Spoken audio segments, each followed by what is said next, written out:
Et salut, bienvenue pour cette nouvelle capsule blog qui est la numéro 7. Aujourd'hui, on ira décortiquer le texte de mon blog qui se nomme L'art de poser ses limites.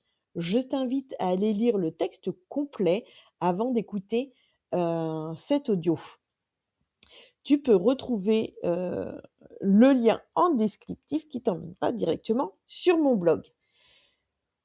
Je te souhaite donc une très belle écoute. Bienvenue pour notre exploration du jour. Aujourd'hui, on va s'intéresser à une notion qu'on entend partout, mais qui n'est pas toujours simple à cerner. Poser ses limites. Hmm. C'est une expression, très courante, mais qu'est-ce que ça veut dire au fond? Oui, qu'est-ce qu'il y a derrière? Exactement. Et la source qu'on explore, une réflexion perso intitulée L'art de poser ses limites, elle nous met sur la voie avec une question, je trouve, assez fondamentale. Qu'est-ce qu'on attend de moi? Qu'est-ce qu'on me demande réellement? Ah oui, ça recentre tout de suite. C'est donc cet art, cet art délicat et même cette nécessité parfois, qu'on va essayer de décortiquer ensemble. Hmm. On va s'appuyer sur ce texte qui partage des expériences vécues, très personnelles. L'idée, c'est de comprendre comment ça se manifeste, ses limites, pourquoi c'est important. Et ce que ça révèle finalement? Voilà, sur nous, sur nos relations. Exactement. Et pour commencer, le texte nous rappelle quelque chose d'assez simple, mais essentiel. Poser ses limites, au fond, c'est d'abord savoir dire stop. Juste stop. Oui, un stop qui peut arriver dans plein de situations différentes, hein. Quand on sent qu'une borne est dépassée. La fameuse goutte d'eau. C'est ça, quand la coupe est pleine. Ou même juste quand on est fatigué, lassé par quelque chose qui se répète. D'accord. Mais, et ça c'est un point clé du texte, je trouve, comprendre juste avec la tête, ça suffit pas. Ah non. C'est vraiment l'expérimentation consciente, le fait de vivre ces moments et de choisir activement de marquer l'arrêt. C'est ça qui donne du poids au concept. Il faut le faire pour le comprendre. C'est un apprentissage par la pratique, en quelque sorte. Très juste. Et justement, l'auteur nous donne une série d'exemples très concrets, vécus sur une semaine, hein. Ah oui, une semaine, c'est dense. Oui, c'est assez intense. Ça montre bien comment cette question, elle peut surgir tout le temps sous plein de formes différentes. Alors commençons par une situation plutôt pro, on va dire. Le projet informatique qui coince. D'accord. L'auteur se retrouve face à un problème technique récurrent sur un projet. Et elle a cette sensation désagréable de tourner en rond. Oui, l'impression de patiner. Voilà, de dépenser de l'énergie pour rien. Et la limite qu'elle pose là, c'est une forme de lucidité, je dirais. Elle refuse de s'épuiser inutilement. Mhm. Elle dit « Je n'allais pas m'épuiser à tourner en rond, à essayer de comprendre quelque chose que je ne comprends pas. C'est clair. » Et la conséquence directe, c'est quoi? C'est « Ok, je mets en pause et je décide de demander de l'aide. Mhm. » Au service client, en l'occurrence. C'est intéressant ce premier cas, parce que ça illustre une limite qu'on pose vis-à-vis de soi-même en fait, et d'une tâche. Oui, pas forcément face à quelqu'un. Exactement.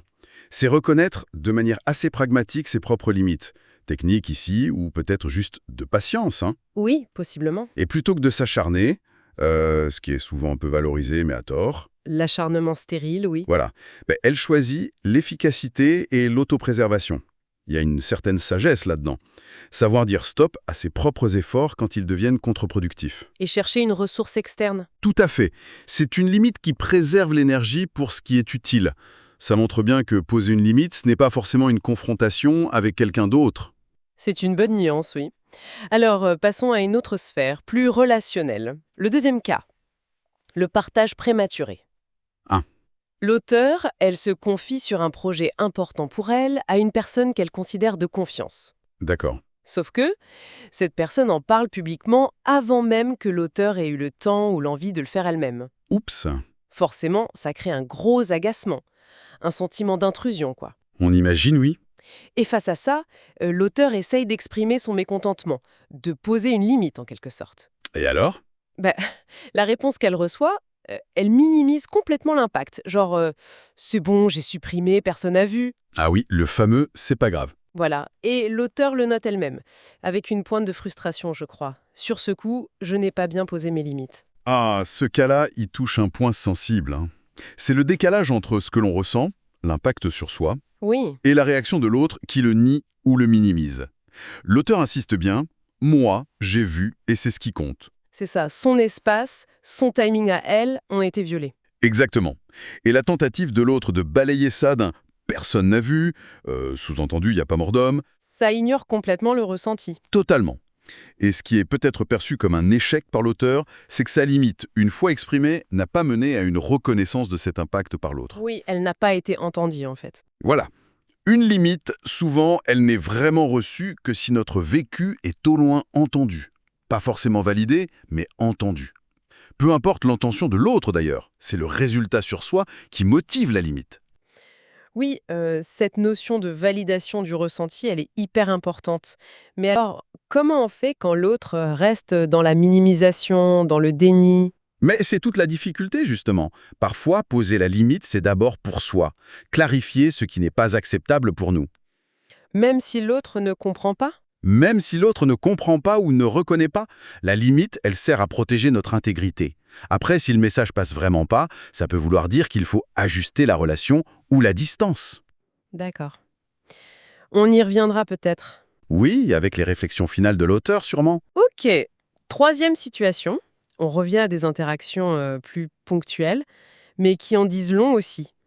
L'ancien élève exigeant. Ah oui, L'auteur, qui a été animatrice FL, est recontacté par un ancien élève après 2 ans de silence radio complet. 2 ans quand même. Oui, et le message est, comment dire, assez directif.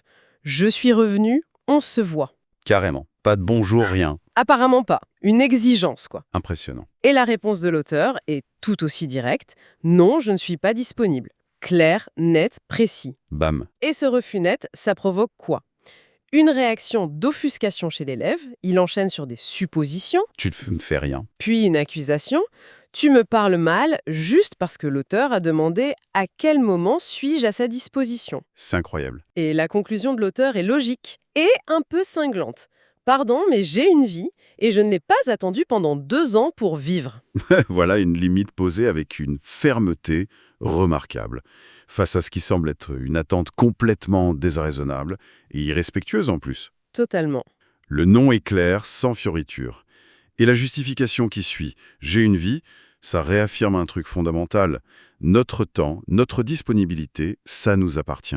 Personne n'y a droit d'office. Exactement. Personne n'est redevable d'une dispo immédiate, surtout après 2 ans de silence, et avec une approche pareille. C'est sûr. Et la réaction de l'élève, elle est assez classique, malheureusement. Passer de l'exigence à l'offense, puis à l'accusation quand la limite heurte ses attentes. Ça révèle quelque chose. Oui, ça révèle ces espèces de contrats tacites, souvent unilatéraux, que certains s'imaginent exister dans les relations. Un sentiment de dû qui n'a pas lieu d'être. Ça montre bien, oui, comment les attentes peuvent devenir complètement disproportionnées. Bon, on passe maintenant à une situation, beaucoup plus chargée émotionnellement. La 4e. Ah. Celle qui concerne l'enseignante du fils de l'auteur, Sam. Là, c'est c'est intense. D'accord, je vois. L'auteur décrit un comportement de cette enseignante, Missandre, qu'elle juge vraiment problématique. C'est-à-dire? Une dévalorisation systématique des garçons, un favoritisme pour les filles, et ça va jusqu'à l'humiliation directe de son fils. Des phrases comme « Ah non, je ne perdrai pas mon temps avec toi ». Ah oui, c'est dur. Et même une exclusion du cours. Le point de rupture, ça semble être un mot non signé dans le carnet où l'enseignante dit qu'elle va appeler la grand-mère de l'enfant. Court-circuitant la mer, donc. Exactement. Et là, la limite, elle n'est pas encore posée au moment où elle écrit, mais l'intention est inflexible. Absolument. On sent la détermination. Ah oui. Elle a déjà réagi en questionnant l'initiative de l'enseignante. « J'aimerais savoir pourquoi vous appelez sa grand-mère, il me semble qu'il a une mère. » Et elle affirme très fort que l'humiliation, c'est intolérable. Et que, je cite, « mes limites seront posées ». Là, on change de registre, clairement. Ce cas marque un tournant. Oui, On n'est plus seulement dans la gestion de son propre temps ou de son espace. La motivation première, c'est la protection de son enfant. face à une injustice. Oui, face à une situation jugée injuste, humiliante, par une figure d'autorité en plus, le déclencheur émotionnel, cette intolérance absolue à l'humiliation infligée à son fils, il est hyper puissant. Ça boue intérieurement. Carrément. Et la limite qui s'annonce, elle va être une confrontation nécessaire pour défendre l'intégrité de l'enfant, mais aussi des valeurs de respect, d'équité. Fondamental. Oui, c'est une limite protectrice, tournée vers l'autre, l'enfant, autant que vers soi, en tant que parent qui doit protéger. L'intensité de l'émotion, là, c'est le moteur de la fermeté qui est annoncé. On sent bien que là, ce n'est plus une option, la limite. C'est une nécessité absolue. Impérieuse, oui. Et pour finir cette semaine, décidément très riche, le 5e cas nous ramène à la personne de confiance du 2e cas, Ah, celle du partage prématuré, oui. géré par l'auteur. D'accord. Et le contenu porte sur un sujet, la pleine lune, que l'auteur traite elle-même habituellement pour sa communauté. D'accord. Le timing est particulier. Voilà, le timing, le contexte, ça rend la chose particulièrement irritante pour l'auteur. On comprend. Et cette fois, la confrontation a lieu en privé.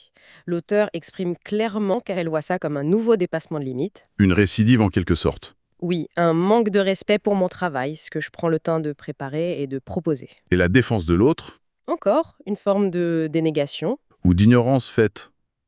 Elle ne savait pas que son lien était intéressant. Ouais. Ce qui est frappant là, c'est la répétition du schéma, avec la même personne. C'est ça. Comme le texte le souligne bien, le problème c'est sûrement pas le sujet de la pleine lune en soi, c'est le pattern, le manque de considération pour l'espace, le travail, le timing de l'auteur. Surtout après un premier incident déjà signalé. Exactement. On pourrait parler d'une forme d'empiètement sur un territoire symbolique, celui de sa communauté, des sujets qu'elle investit. Oui, c'est bien vu. Et la justification par l'ignorance, ça peine un peu à convaincre, surtout après le premier épisode. Clairement. Et du coup, la résolution de l'auteur devient très ferme. Mes limites ont été posées. Si elle ne veut pas les respecter, ce sera son problème. Là, on sent qu'il y a une forme de point final. Une conséquence annoncée. Oui, une conséquence claire si le comportement continue. Et l'analyse de l'auteur sur le possible besoin d'attention de l'autre, ça offre une piste sur les motivations derrière tout ça. C'est vrai. Toutes ces expériences vécues elles sont riches et parfois assez dures, on le voit. Alors, après avoir exploré ces situations très variées, qu'est-ce que l'auteur en tire comme leçon plus générale sur cet art de poser ses limites? Oui, le texte bascule ensuite vers des réflexions plus globales. D'abord, il met en lumière les freins, les difficultés qu'on rencontre tous un peu, j'imagine. Cette fameuse peur du jugement. Qu'est-ce qu'on va penser de moi si je dis non, si je refuse? Classique. La peur de la réaction de l'autre. Et s'ils le prennent mal? S'ils se fâchent? S'ils me rejettent? La peur du conflit ou du rejet, oui. Et même une peur plus intime peut-être. Et si je me trompe? Si ma limite n'est pas juste? Si je me plante dans mon jugement? Oui, douter de sa propre perception. Ces peurs, elles sont assez universelles. Et ça explique pourquoi c'est souvent si compliqué. Absolument. Et c'est là que le texte apporte une perspective que je trouve vraiment libératrice. Ah, Face à ces peurs, il affirme quelque chose de très fort.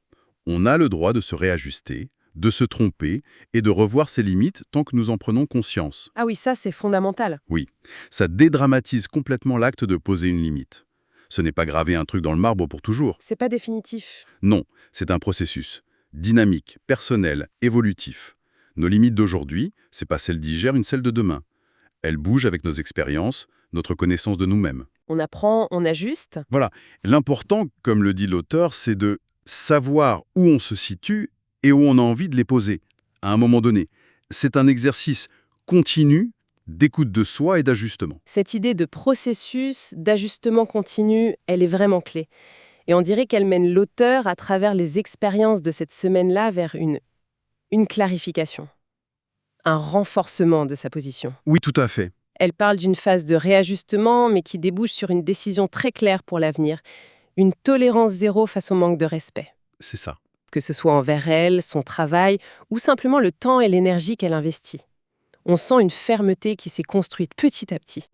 Énoncé sans détour. Ça peut paraître radical, mais c'est le fruit de ce parcours. Quand je dis stop, soit on écoute ce que j'ai à dire, soit on sera sorti de ma vie ou écarté. C'est fort comme position. C'est une affirmation puissante de son droit à protéger son intégrité. Il ne faut pas forcément y voir de la dureté gratuite, plutôt l'aboutissement logique d'une prise de conscience. Après avoir essayé d'autres choses. Exactement. Après avoir expérimenté, communiqué, tenté d'ajuster, et face à la répétition de comportements qui franchissent ses limites, parfois la seule option qui reste pour se préserver, c'est de créer une distance nette et définitive. Une conséquence ultime. Voilà. Cette conséquence devient non négociable, parce qu'elle est liée au bien-être fondamental. C'est souvent une étape qui arrive après avoir essayé des approches plus souples, qui n'ont pas fonctionné. Oui, je vois. Si on essaie de résumer un peu les grands points de notre discussion, on voit que poser ses limites, dans ce texte, c'est pas juste une mode. C'est présenté comme un acte essentiel, D'autorespect. oui, d'autorespect et de préservation de soi.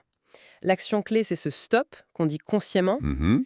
Et les exemples nous ont bien montré la diversité des contextes. Travail, amitié, anciennes relations, même avec les institutions. Tout à fait.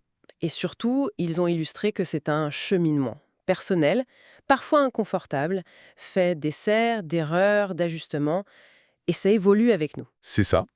Et le fil rouge qui traverse tout ça, c'est vraiment la question du respect.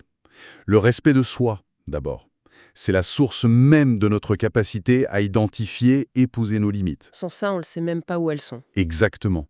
Et puis le respect mutuel, qui est mis à l'épreuve par la façon dont nos limites sont reçues par les autres. Les réactions qu'on a vues, Voilà. La minimisation, l'offense, la justification ou, on l'espère parfois, l'écoute et l'acceptation.